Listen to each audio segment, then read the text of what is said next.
నాకు రీతు చౌదరి మీద అయితే ముందుగానే ప్రీవియస్ ఎపిసోడ్ లో చాలా అంటే చాలా నెగిటివ్ ఇంపాక్ట్ ఉండే.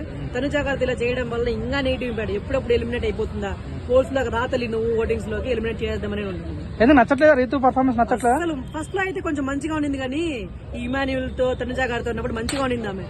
బట్ ఆ డిమాండ్ పవర్ తో లవ్ ట్రాక్ పెట్టుకొని అసలు ఆ సంచాలక్ టాస్క్ చేసింది కదా, ఈ వరస్ట్ సంచాలక్ ఇన్ బిగ్ బాస్ హిస్టరీ అంటే పెయింట్ గేమ్.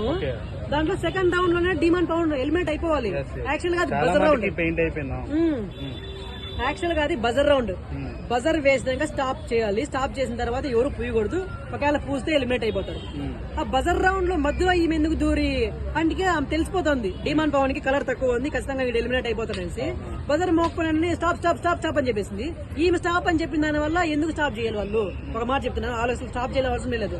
ఓకే ఒకవేళ స్టాప్ చేయలేదు, ఆయన స్టాప్ చేయన లేక పక్కకు వచ్చేసారు బన్నీ గారు. వచ్చేసిన తర్వాత కూడా ఈ డిమాండ్ పవన్ పోయి